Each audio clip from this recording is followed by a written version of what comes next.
In your absolute prime, Karen Millen, I need to get this right. I'm thinking around 130 stores in about 65 countries. Sounds about right, yeah, when we sold it, yeah. That is phenomenal. Yeah, I mean, it's something I had never imagined would happen when we started. And it's funny, actually, because when I reflect back on that, and I didn't even have a business plan, which We're going to go into that. It seems bizarre, doesn't it, really? Yeah. Because, these days you're kind of told to build, a business plan and have a vision. And really, it all kind of just organically happened. Being 19 and starting the business 20 years later, it was a slow growth. Some people tend to think it was an overnight success, but really for the first 10 years we were doing our apprenticeship and it was slow. We had 4 stores by the end of that. And we had a lot to learn. So obviously being so successful, people are obviously going to assume, Karen, that you've got this great empire, this massive business that you built. So what an incredible businesswoman. So yes, you've got the creative flair and you're amazing in that part of it, but what an incredible businesswoman. But I know you weren't really, were you? No, and I don't hide that, And I know, and you shouldn't. I get a little bit embarrassed when people say, she's an entrepreneur, she's, this great business. I'm like, hang on, That's where I get that imposter syndrome, I think, really, because people... assume I'm this really, amazing businesswoman. I'm not, I'm a creative, and I was very lucky to meet my partner at the beginning, and he brought something to the table that I didn't have, and I brought the other half. So, we worked really well together. We had the right ingredients to create something successful. In a way, I wish I'd probably got a little bit more involved in the business side of things, but it's really hard, I think. You're just doing it, the two of you. You've got so much to do. You don't have time to do everything. So I think you've got to stay, focused on the things that you're good at and hope that the person that you're working with, your partner, is good at the other things. And that's the way it was, really. Yeah. And what's your view on that now? Because I'm about to launch a business for the first time in my life, 2 years off 50, and for a long time I'm telling everyone for a long time and you should. I've had this voice in my head, Karen, that's literally said you can only work for someone else because you could never have your own business because you're not a businesswoman, you're not very good with numbers, get a little bit flustered around it, so it sits in the too hard basket, or it sits in the basket for someone else. And I suddenly got to a point to go, right, no, yes, I'm turning 50 in a few years, I don't want to do a bungee jump or go and climb Mount Everest. I want to challenge myself on the voice that has told me the whole time I'm not good at this. I'm going to do it.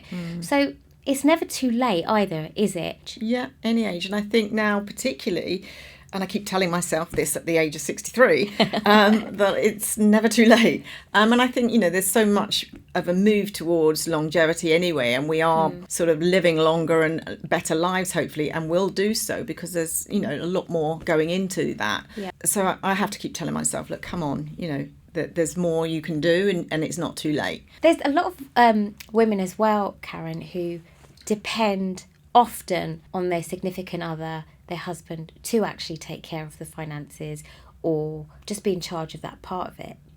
And again, I just think there's more and more women now realising that actually they need to stand in their power. And again, it doesn't have an age limit on this where they can actually start to learn it. And yet again, that's been me. Whereas for a long time, it was always about relying on someone else because it was too hard. And suddenly I've thought, no, I need to get a grip of this for myself as an individual, as my own entity. Like, how important do you think it is for women? I think it's important, but it's hard at times. As I said, you can't do everything. We haven't got the ability to do everything, to do everything really well. It's only sort of more lately that I found myself in a position where I need to take control of my own financial matters. Yep. Because from the age of 19, I met my partner who looked after that. We lived a life together and he would look after that side of things. So I never had to. And then beyond that, I had, after selling the company, I could afford people to look after my affairs. Or at least I thought, that was the right thing to do. Because I felt I wasn't really qualified to manage my financial affairs. So I left that in the hands of others. stupidly, really. Yeah, which is where I think it comes in, knowing it, because it's so much more than money or finance. It's about trust and confidence in yourself and power and control, so that you can make certain decisions, because that isn't left to someone else. Talk me through what happened, because I know you have had an incredible journey, but I know it also came crashing down, and this was one of the reasons, if not the reasons why. As I said, I'd never really looked at the finance side of our business or my life, really. And then when we sold the company in 2004, I invested in, I guess really at the time, I was being guided still by Kevin, because I'd always looked upon him to look after my financial affairs.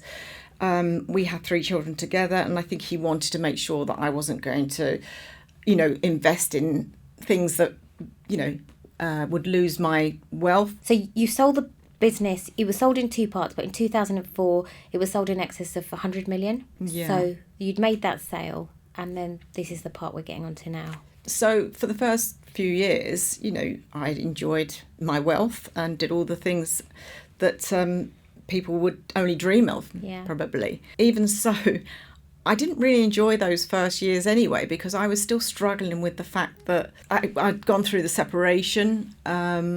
I was no longer working. I was just battling with my own, who was I? I was finding it quite hard to come to terms with, after 20 years, just working and bringing up 3 children. I just needed some time to reflect and find out, who am I? Where I should have been enjoying that time, I felt I wasn't particularly happy. Sounds like a very overwhelming time, where there was a lot of change. I did find it overwhelming, and I also felt that I'd been thrown out and left to get on with it. I didn't know how to be. It sounds ridiculous and stupid, but I didn't know how to be having that sort of amount of money. So, of course, you surround yourself with people that are supposed to advise you, help you.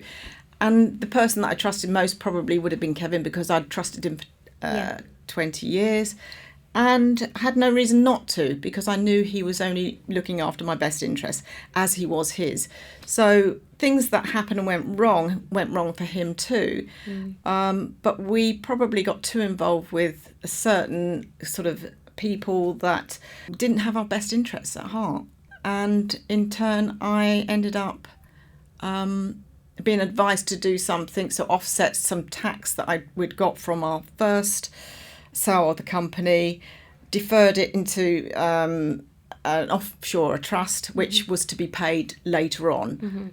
And that was the advice we were given. You can pay this later. It's not that you're not going to pay it, you're going to pay it later. So when we sold the second part, the tax off that we paid straight away. It was just this first part. It's really sort of, when I look at the timeline, it was only so we sold that in 2004, and then in 2008 there was a crash with the banks and all the investments that I had, at which point then I didn't have the money to pay for the tax. Right. Okay. And that's what got me into trouble. Can I be bold and ask you, what did you lose? Everything.